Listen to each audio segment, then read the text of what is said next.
You know, this is it. Okay.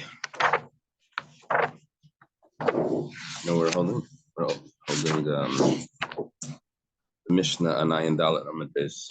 Yeah. 74. 74B. Yeah, it's good enough. Recording in progress. Okay. Thank Hashem that we're able to learn Torah every day. By learning, should have basic English immediately.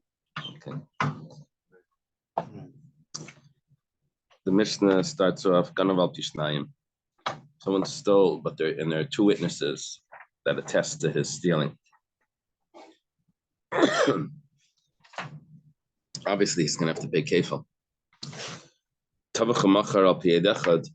He slaughtered the animal, or he sold the animal, but he only has one witness to that. Or maybe he doesn't even have any witness. Maybe he just admitted what he did. And Mishal Tashlumi Kefil, he only has to pay the double because of the two witnesses. He doesn't have to pay the 4 or 5 times because the only way that we know about it is either from one witness or from his own admission. In his own admission, Maida B'Knas, because the 4 or 5 times is a penalty. So if he admits to it, so he doesn't have to pay. Maida B'Knas Pata. That's going to be today's discussion. Maida B'Knas. And the real discussion is going to be about Maida B'Knas, and then Eidim come later. We'll see it's machlaikas, and that's going to be today's daf. Actually, yeah.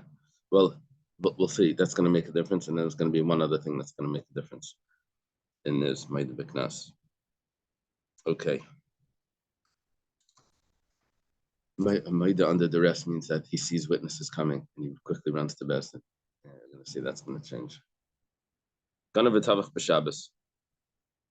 If someone stole and he did the slaughtering on Shabbos, so we have a rule of kamle b'derab minei, since he shechted an animal on Shabbos, which is really a capital punishment. So then he's only, as we're going to see, he's only going to have to pay for the gneva. He's only going to pay for the gneva. He's not going to pay for the tvicha mechira. He's not going to pay for that. Why does he have to pay for the gneva? Maybe we should be exempt from that. Probably because the gneva was done separately than the tvicha, than the slaughtering. So he was already chay for that before he did the slaughtering. That's why. Let's say he slaughtered it for idol worship.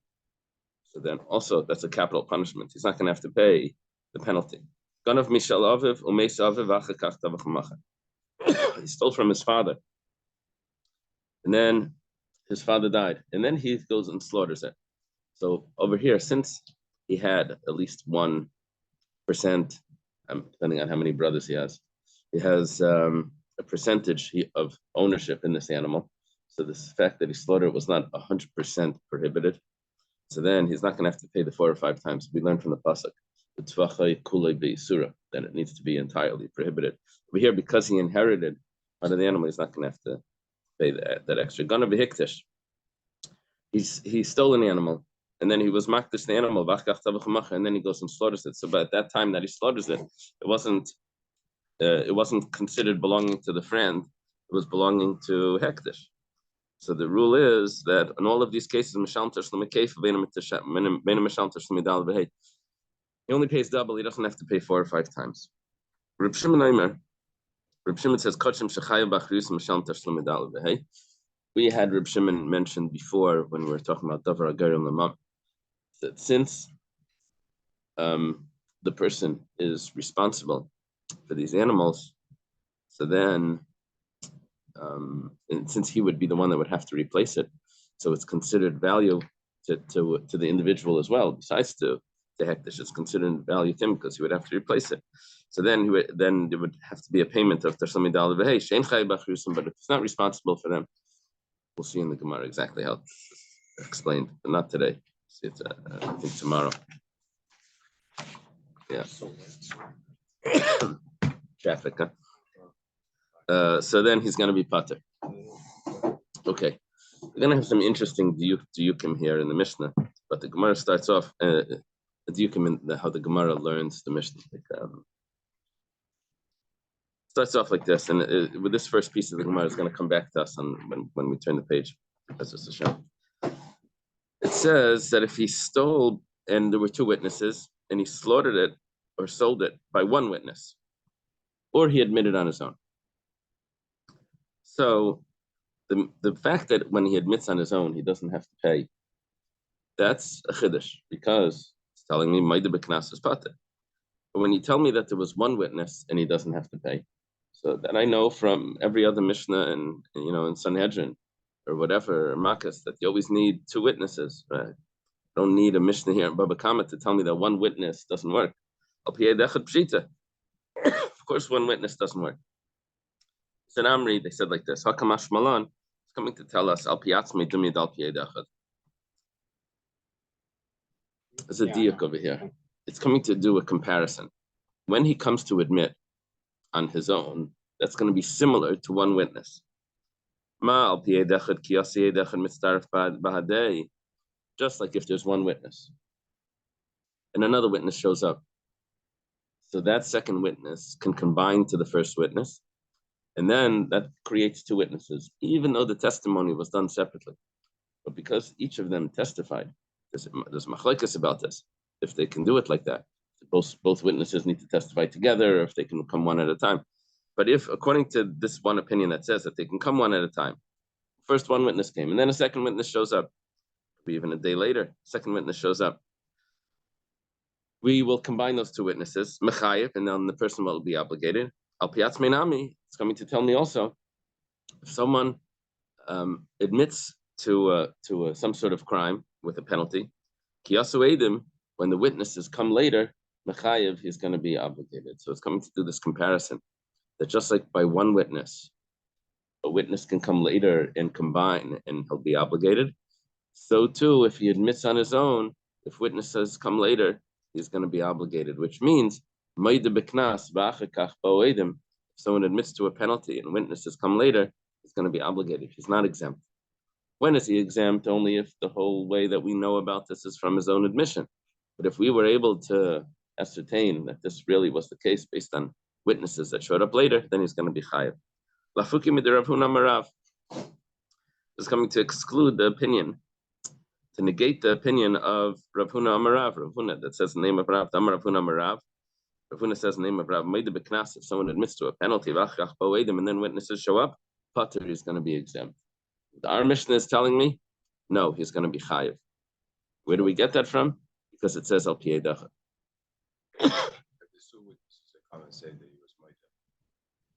Oh no, he has to be Maida in Bezdin for it to be. Not saying it. Oh. Well, what's the case then? It's Maida stealing. I don't know if witnesses can, when it comes to owing money, witnesses can say that. I'm not sure if witnesses can say to a penalty. Tivia is asking if witnesses show up and say that he was Maida. So yeah, if someone is Maida that he owes someone money, that could be valid. Stole. But now, or that he stole. But I don't know if it works for dollar b'hei. Okay. Coffee.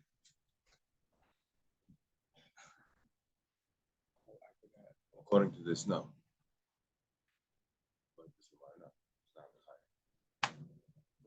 According to Rav Huna Amarav, or according to the Mishnah? According to the Mishnah, Maida b'knas v'achach bo'edim is yes chayav. But over here, the witnesses don't really know. They only know from him, so it doesn't tell me really anything. It's only if witnesses would. We accept this. What he says when it comes to a knas is nothing. Question is, if witnesses show up afterwards, is he already exempt? Right? Because he was Maida, so he was Maida to witnesses, and he's exempt also. Wait a little bit, you'll see in the Gemara, you'll see it's not so simple.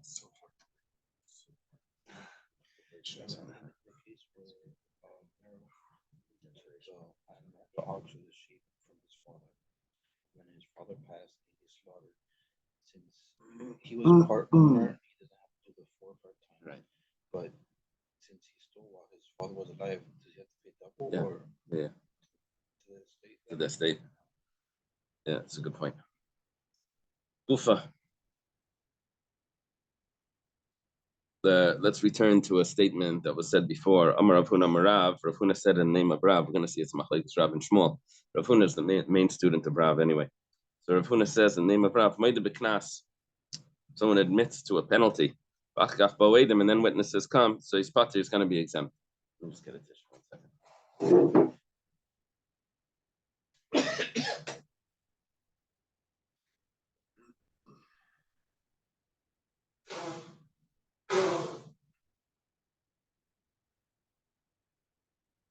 Yeah, that's what I kind of figured. That if witnesses show up later, he's going to be exempt. No, if the self Yeah. The self-incriminates, right? Yeah. Okay, Eisvei Rav Chisda or Rav Huna. Rav Chisda has a question and he asks Rav Huna. Rav Huna says that if witnesses come later, he's going to be exempt. Listen to this. Ma'aser Ram Gamliel is a story with Ram Gamliel. Shasimas Ein Tavi Avdi. He blinded his slave Tavi. Now, Ram Gamliel was very fond of Tavi. A lot of Mishnayos, Ram Gamliel. He says he was like a Talmid Chacham. Anyway, he wanted to free him, but there's a prohibition. You're not allowed to free your slave. So it turned out he ended up with whatever work they were doing. I don't know what Rabbi Gamliel did for work, but on Tavi or on Rabbi Gamliel. Both. Oh, really? So anyway, he was very happy. Vayasameach Simcha Gedol was very happy. He's now his slave that he's so fond of is now free, and he can use him for a minion, like all of that good stuff. So, however, Matzal Rabbi Yeshua, he finds Rabbi Yeshua. Rabbi Yeshua was contemporary of Rabbi Gamliel, had some interesting interactions. Amar Lai, he says to Rabbi Yeshua, Yata Yedea, haven't you heard? Tavi is going free. Amar Lai Lama says, why is he going free? Amar Lai, he says, Shasamisi is Einai, because I blinded his eye. Amar Lai, Ein B'Dvarecha Klum. There's nothing. What you're telling me is nothing. Because he doesn't have witnesses. How do we know that he blinded his eye? Rabbi Gamliel told us. When a slave goes free because the master blinds his eye, that's a penalty on the master. So his Maida B'Knas, he admits to the penalty. The slave doesn't go free.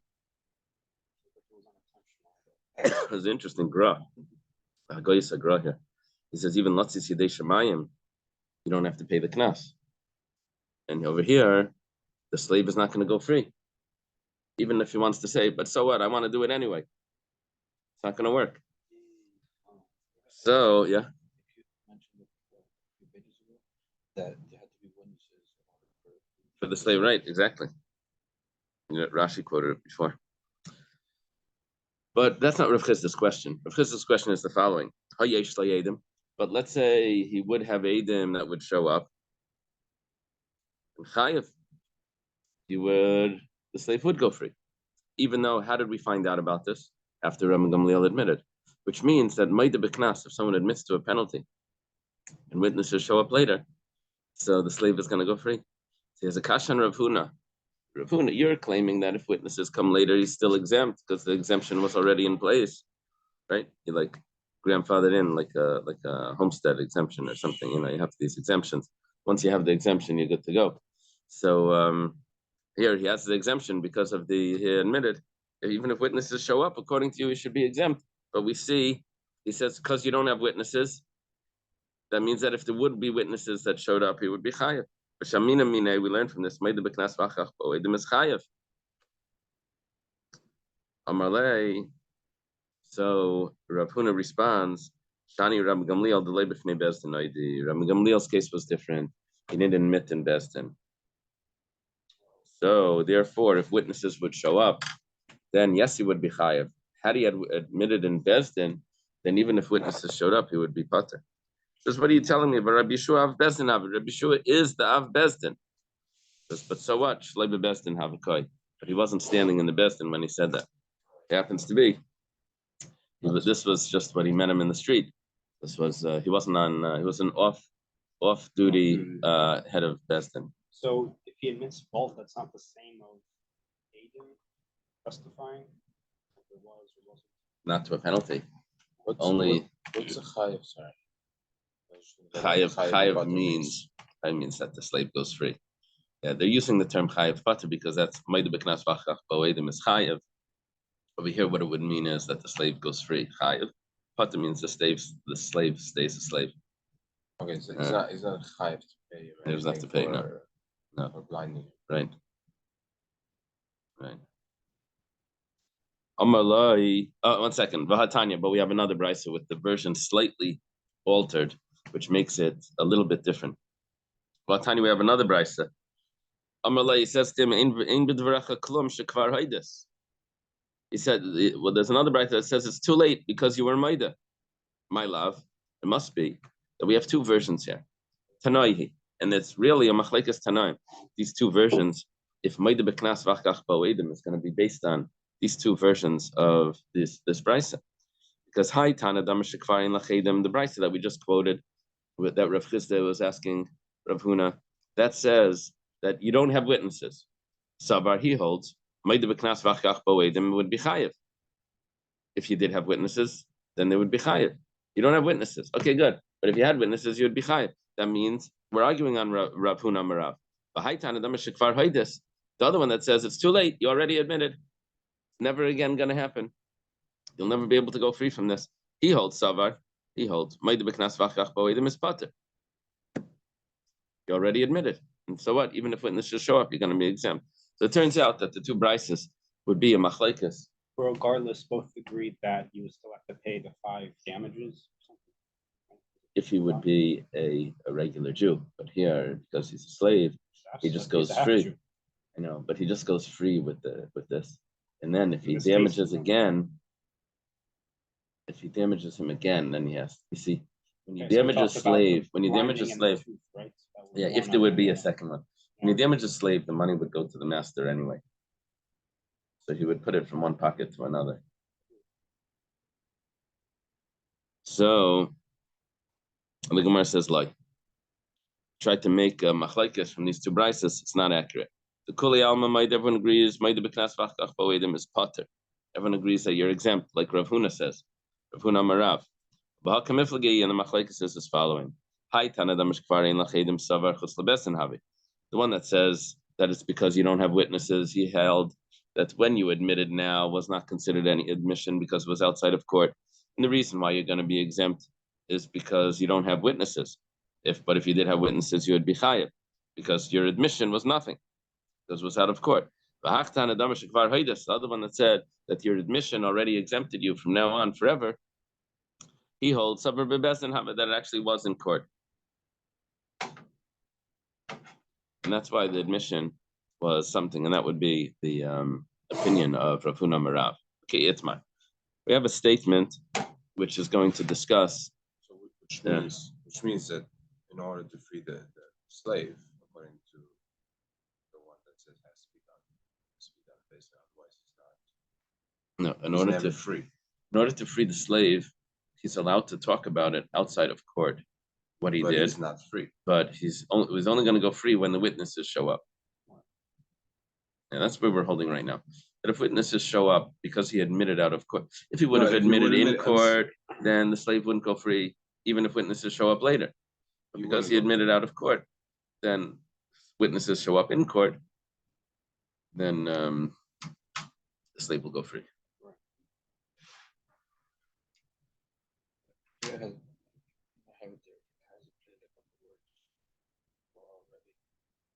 The play on the words, tell me. Has the words in use. Which one? Number 2? Oh. They're saying over here the inference would seem to be drawn from the word shekvar, for already. I wasn't learning it like that. But okay. This is since you have already admitted there's no possibility of becoming liable to a fine. Teres Chaim, however, points out to the first brisa where the word shekvar also appears in our text, but cannot have the meaning for already. He therefore explains shekvar is merely another way of saying since. Nevertheless, the implication of Yeshua's response, I was ignoring that. I was just learning from the either Haidis or Ein Lach Edim. That's how I was learning it. I saw the Shekvar, but both prices say the word Shekvar. So, but the difference is not in the word Shekvar. The difference is if it's Haidis or Ein Lach Edim. Is it because you've already admitted, or if it's because since you don't have witnesses? So is it the witnesses that you don't have, and that's why you're exempt, or it's because the admission that's why you're exempt? Right? No. I'm saying there's two brises. Each one's saying something else. Okay. According to everybody, that if he admits it in court, according to Rav Huna Marav, right now we're learning this that everyone would agree with Rav Huna Marav. That's first. However, Itmar, we have a statement. Someone admits to a penalty, and witnesses show up later. Rav Amar Pater, that was what we had from Rav Huna Amar Rav, right? That was the Rav over here. Shmuel Amar Chayev, and Shmuel says Chayev. It's really a machlekes Rav and Shmuel. The way we learned our Mishnah, that why does it have to say if one witness tells us that would be following the opinion of Shmuel? We were negating the opinion of Rav Huna Amar Rav. Amar Rav Bar Ilai. Rav Bar Ahilai says, my time with the Rav, what's the reason of Rav? It says, Im himatze timatze, the Gemara learns this, of Im himatze be'edim timatze be'dayanim. If he's caught with witnesses, then it will be found with the judges, which means that it's going to end up paying double. We're talking about someone that steals. Mimatze timatze biyadi hagneva was the pasuk. Someone steals, so Prat, this is coming to exclude the Mashiach Asmai. He's not going to have to pay double if he himself admits, self-incriminates what he did wrong. So he says like this, Lamali, why do I need to learn it from there? Me'asher Yashiyon Elikim, it says, from who the court makes guilty. Nafka, I would learn from that. So I would know already that only if the court would make guilty, which means only if witnesses show up. So he's going to be the one that's going to have to pay double. So I have two verses that are teaching me the same thing. Why do I need two verses to teach me that it's only if witnesses show up and not if he admits on his own? Is coming to tell me, is coming to tell me. One of them is telling me, if he admits on his own and there's no witnesses. The other one's telling me, and there are witnesses, he's still going to be exempt. Because he made it to Beis Din first before the witnesses. Exactly. Yeah. Shmuel would say to you, okay. The Gemara is now throwing me back about 10, 11 pages to a Gemara that we had before where we used this pasuk of Himatze Timatze. And we said that Himatze is a klal and Timatze is another klal. That's a generalization and a generalization. Then we take all the details, Imshar, Imseh, whatever, and we throw them in between the two. And we came out with a klal, a prata klal. And over there we said that even if someone doesn't steal a live animal, he still has to pay double. And there was a klal, a prata klal. Wow. So Shmuel says that Himatze Timatze is not telling me that someone comes to admit. Himatze Timatze is coming to tell me that, like the Tana de Bechizkiya taught, that even if someone doesn't steal a live animal, like it appears in the pasuk, he still has to pay double, no matter what it is, unless it's documents or land or something, those other things. Okay. Isvi Rav l'Shmuel. Rav has a question to Shmuel. Again, Rav held that if witnesses show up, he's pater. Shmuel says if witnesses show up after he admits, he's chayev. Take a look at this case. Very strong question. Ra Edem shememash b'shinabam. Everyone's thinking about this case. Someone sees witnesses, they're on their way to court. You see where they're headed. There's only one road to the court, and they're headed on that road. So V'amar, he runs ahead. He says, Ganavti, runs into court right before them. He says, I stole. He adds in, we'll see if this is significant, but he adds in, and I didn't slaughter it and I didn't sell it. Because he beat the witnesses to court, he only has to pay the principal. He doesn't even have to pay double. Now they claim that he stole and he slaughtered it. But because he already got out of the kefel, and because there's a rule, as we're going to see, that there's no such thing as paying, there's the concept of paying 4 or 5 times, but there's no such thing as paying 3 or 4 times. So because he got out of the kefel, so he's already exempt from the whole thing. He got himself out. Rav has a strong kasha on Shmuel. You see, the witnesses are on their way. The witnesses are going to show up a second later, and he's already exempt. Amalei. If someone admits to a partial fault, we believe him because otherwise, Yeah, they can't we had see this some concept. logic. Yeah, it seems to be a little contradictory. I hear what you're saying. Is that the case where they ask Yeah, Yonatan is asking that sometimes we see if someone admits to something partially, that we believe him more. Like if someone has a migu, if he would have lied, he would have said something better. Over here we're saying that if he would have lied, he would have been quiet, right? Why would he do that? He's running. Yeah, but let's say there's no witnesses that are here. We're talking about the whole concept of Maida B'Knas. It's not. It's if it's because it has to do with believing, then for sure we believe him. We believe him. The concept over here is that when do we need him to do tshuva? If the guy is still denying it and witnesses show up, we need him to do tshuva and we're going to put on him the penalty. But if he shows up first and he tells us about it, so it's as if he doesn't need to. He did tshuva already. We don't have to put the penalty on him. The same is true, I think, with Sota. Like if witnesses come, I think there it was worse. I think over there it was worse. There it was worse. If witnesses tell us that she was guilty, then she doesn't drink because it's not going to help. She's so guilty. Over there it was the opposite. But there's no migu here. There's no me. Well, because migu just tells me that I believe him. Over here we believe him, but we don't give him a penalty when we believe him. We only give him a penalty when he's denying it and witnesses are telling us. We believe him. Why? Because he ran before the Eidim. Oh, well, this specific case has a slight problem. Because he's right, he sees the Eidim coming. We'll see in a second. Okay, so Shmuel responds to this. He says, the reason over here why he's exempt is because the witnesses never showed up. They saw that he went in first, and they said, what are we going to just repeat what he said? He already admitted. So they left. Okay. The Gemara says, 1 second. How could you say that? Amida Tani Seifa. But if you read further in that price, it says, Rabbi Elazar bar Shimon Aimer. Rabbi Elazar bar Shimon says, let the witnesses come and testify. That means, according to Rabbi Elazar bar Shimon, that what it appears to be is that the Tanna Kamma holds that the witnesses show up and nothing. We don't trust anything that they say. We don't follow through with anything that they say because he already admitted. Comes along Rabbi Elazar bar Shimon and argues with the Tanna Kamma and says, no, we do follow through with what they say. Let the witnesses come and testify.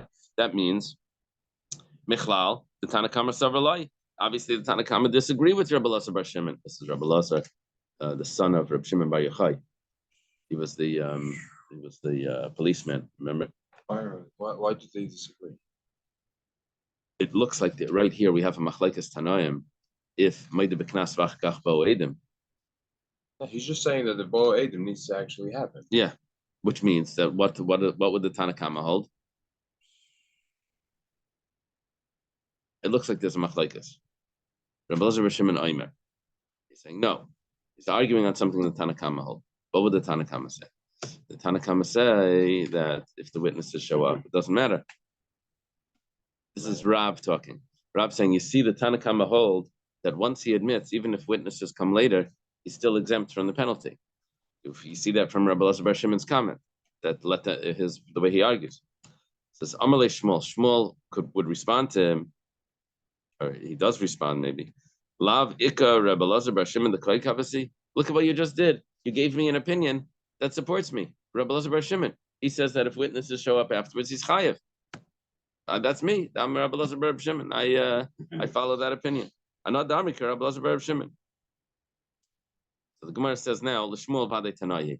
According to Shmuel, Rabbi Elazar bar Shimon hold if witnesses show up later, he's chayev. The person's guilty, then he has to pay the penalty. According to the Tanna Kamma, he doesn't. However, L'Rav milema Tanayi, could Rav get out of this? Can Rav say that both Rabbi Elazar bar Shimon and the Tanna Kamma both hold that if witnesses show up later, you're going to be exempt? How could that be? It says, Amalach Rav would say to you, I could even follow Rabbi Elazar bar Shimon. It looked like Rabbi Elazar bar Shimon says, let the witnesses come and testify. It sounds like that the witnesses can testify. But he would say like this, that Ad can like Kamma Rabbi Elazar bar Shimon Hasamela. Rabbi Elazar bar Shimon only said it over there. Mishum the Kamaydi Mach must be a Susadedim. Because that wasn't the real admission. That was only an admission because the witnesses were coming. So we don't consider that an admission. However, but if it would be a real admission, then I feel Rabbi Elazar bar Shimon Maida, even Rabbi Elazar bar Shimon would agree. He would admit, it's funny the use of that word, he would admit that the guy that admits is exempt if he would admit without witnesses running and is running ahead of them. Because that would be a real admission. You follow? These witnesses are very high tzaddikim. I mean, I guess most people, if they witness something, so they might say it's not my problem. Right. And won't even bother traveling across town. Right. To say something about someone else. Right. Why the Miatzma? Isn't it like a little bit difficult to prove that he just ran because he saw the witnesses going? It's going to be difficult to prove, but over here it was obvious. But yeah, a lot of times it's going to be it's binoculars. No one's going to know, and he's going to run ahead. But over here it was obvious. So yeah, you put trackers on them. If he gets tricked into it, what do you mean? there's no witnesses, but they told him there's witnesses coming. Oh. He runs. Oh, I hear. They do that all the time, by the way. They do. They tell people, says, we're not telling you everything that we know. We have a lot of Right, information. your Let's hear what friend you is, admit to. Right. Oh, yeah. Yeah, We're all that's familiar, how sir. interrogations. We're all familiar here. Okay. Amar Rav Hamnuna. Rav Hamnuna says, Mistabra Milsa de Rav. It's logical what Rav says about Maida Beknas, Vachkach Ba'oedim, that he's going to be exempt. But Omer, when the person says, Ganavti Yavo Edim Shaganav Potter, Shechai Vatzmei Bekeren.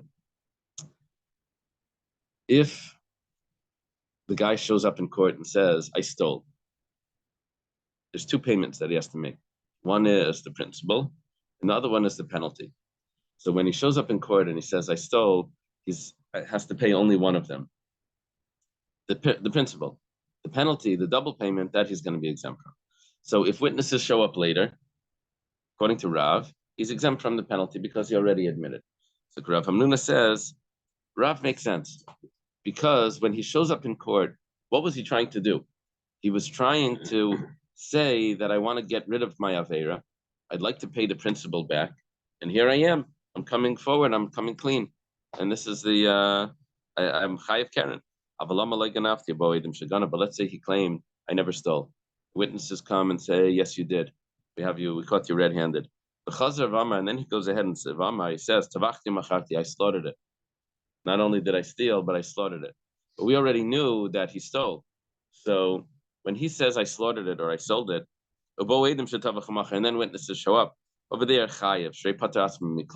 because over there, what was he trying to do? Why was he coming forward and admitting to slaughtering it? He wasn't coming to make some sort of payment. He was just trying to get out of any payment. Because there is no principal payment that he has to pay. It was only benefit for him, financial benefit.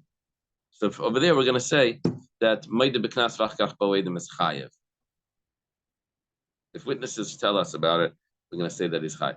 If the witnesses come after he says that I stole, so he already admitted to it, then Rav makes sense that he should be exempt because he was coming to pay the principal.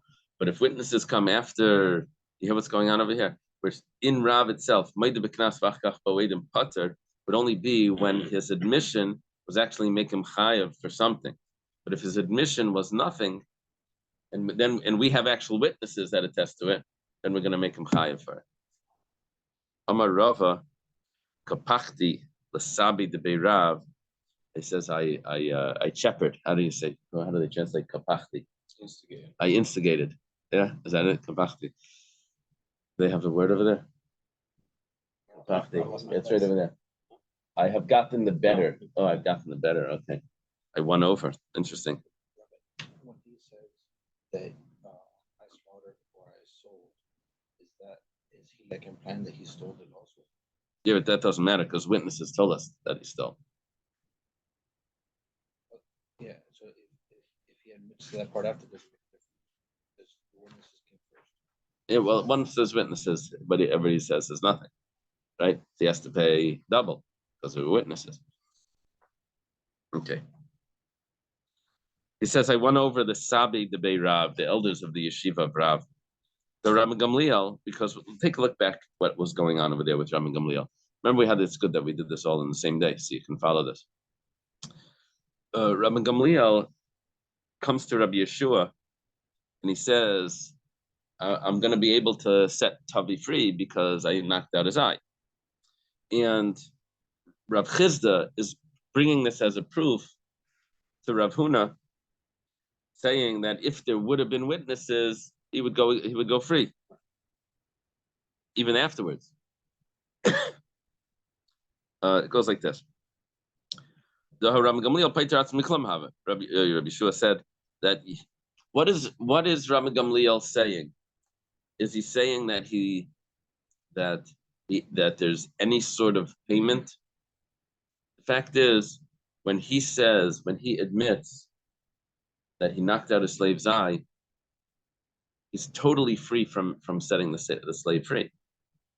If it wouldn't have been Rabbi Gamliel and Tavi, where he wanted him to go free, this would just be a straight admission without any principal payment.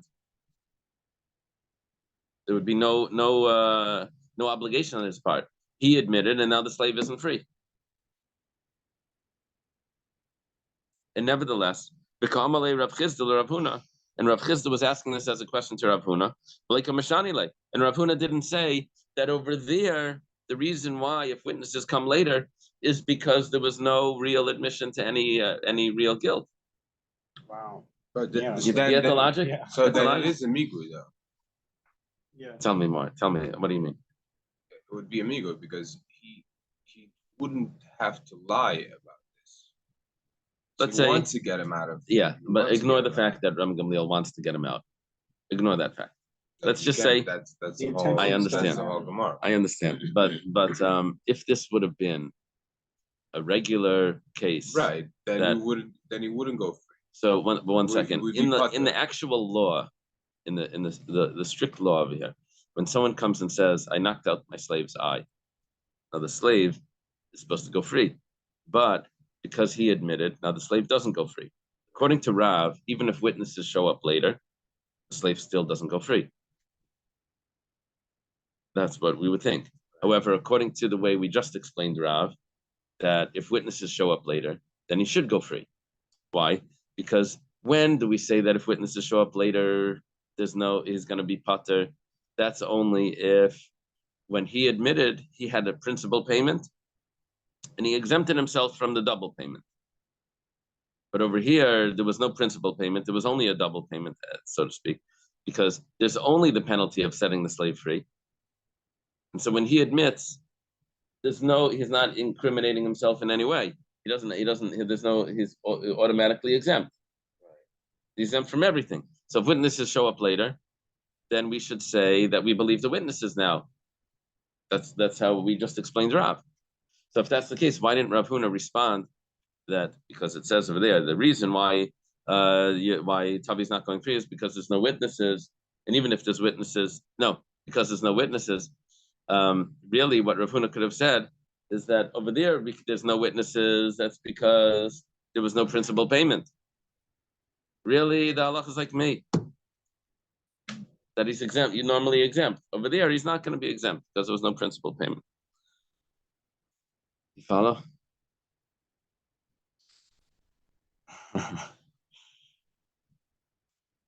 Rav holds is pater. However, Rav Hamnuna says that is only going to be pater if it's a real Maida B'Knas, when he's actually obligating himself in a principal payment and he's exempting himself from a double payment. However, if it would be a total exemption, then we would say Maida B'Knas is chayav. Okay, so we had a Gemara over here. Because he has an interest. Because his Conflict interest, of interest. because there's really no admission of there's no repercussion. So back over here, when Rav Chizda had a question to Rav Huna, that it looks like over here that if there would be witnesses, if the witnesses would show up, even though Rabbi Gamliel already admitted, it looks like he's gonna go free. Rav Huna could have responded to that so simple. He could have said, "Yeah, that's because there was no repercussion to his admitting." Rav Huna didn't respond that. Because it's in reverse, because he had a positive outcome. I know, but ignore that. That's why I'm not okay. can't get through. It's my nami. We also have a statement. I'm Rav Chia Barabba, I'm Rabbi Yechanan. Same thing that we just said from Rav. The way we divided up different types of admitting. Rav Chia Barabba, who's the great student of Rabbi Yechanan, he said it in the name of Rabbi Yechanan as well. He says, "Ganav tiyabo edim shaganav." If I stole, and witnesses come and say that I stole, then he's going to be exempt. He's pater. Why? It's real admitting. Sharei chiyav atzmi b'keren. He adds that in because he makes himself chayav for the keren, for the principle. So that's a real admitting. Avalamar, what is this base? Avalamar like ganavti. If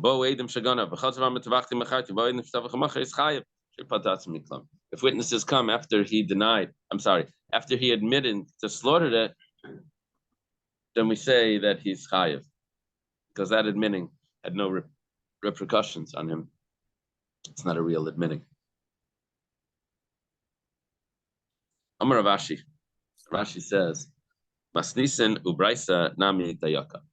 I have a Mishnah and a Braisa that support this last thing that we said. Now, the Mishnah part is slightly confusing, but if you remember how we were medayik from the Mishnah, why did it need to say it by what, according to that there's one witness? Remember, it's coming to tell me that just like if there's one witness and a second witness comes, it's going to be chayav. So too, if he admits and then witnesses come later, he's going to be chayav. The opposite of Rav. No, two witnesses come. Just like when one witness admits and another witness shows up, those two witnesses combine and he's chayav. So too, if he admits and two witnesses show up later, he's going to be chayav. What about one witness? No, because that's not going to combine with him. He's not a. Okay, the Masnisen. What's the diak from the Mishnah? You'll see. One witness comes. No, because it needs to be done by two witnesses. The penalty. It's talking about the two witnesses show up. Is that clear in the Gemara that it has to be like that? Yeah. The Tanan was taught in the Mishnah, if he stole and there's two witnesses, and then it got slaughtered or sold by one witness or on his own admission, he has to pay double, but he doesn't have to pay 4 or 5 times. Okay, now. Why did I need to say that he stole with two witnesses? That it say also that if he stole with one witness or he admits on his own, he only has to pay one. Why didn't we do that? So the Gemara explains, Elalav must be. Hakamash Malan is coming to teach us.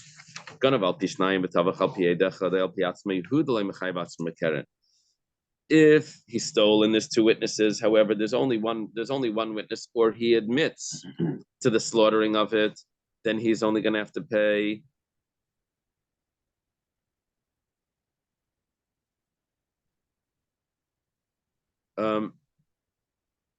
where he did not make himself obligated when he admits to pay a principal. That's where we have the comparison. That it's similar to when one witness comes and another witness comes later. That's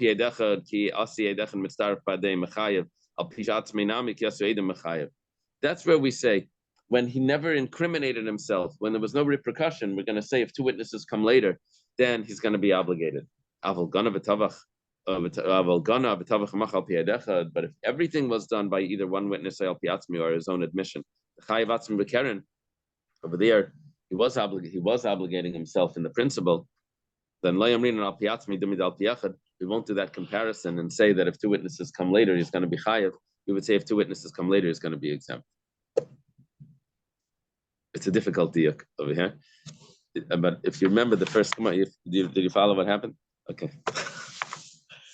Yeah. If it's It's a Gemara. It has 3 steps. Usually a diak has 2 steps. They did this bit.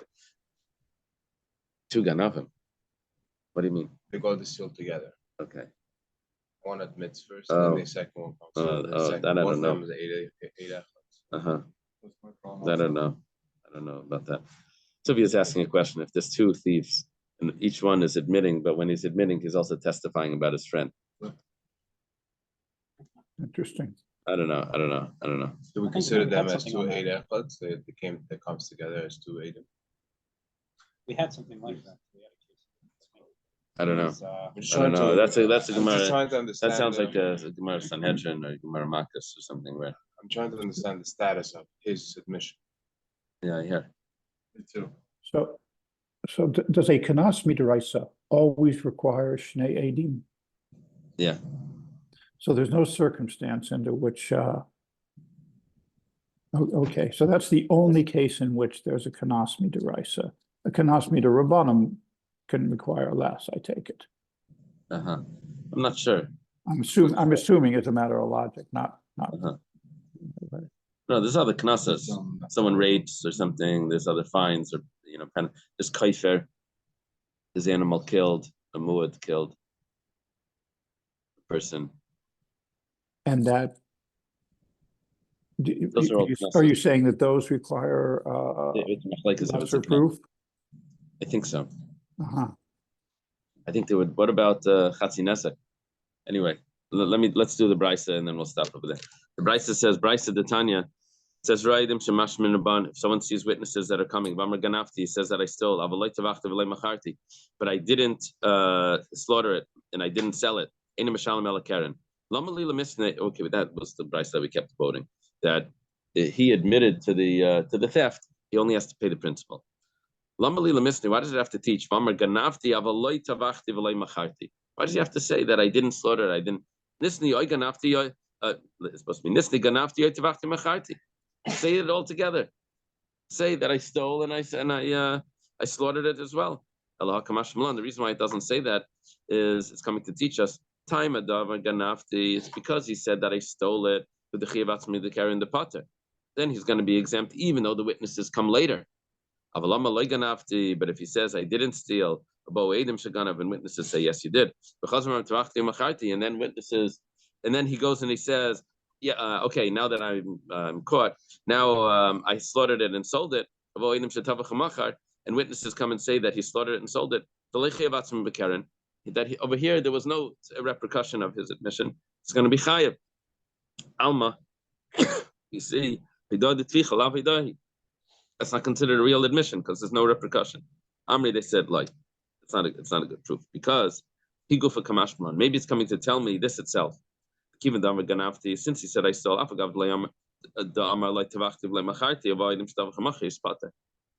there is itself a chiddush there. Maybe that itself is the chiddush that he's going to be exempt from, even though he was caught slaughtering it and stealing it. But my timer, what's the reason why he's pater? Tashlume.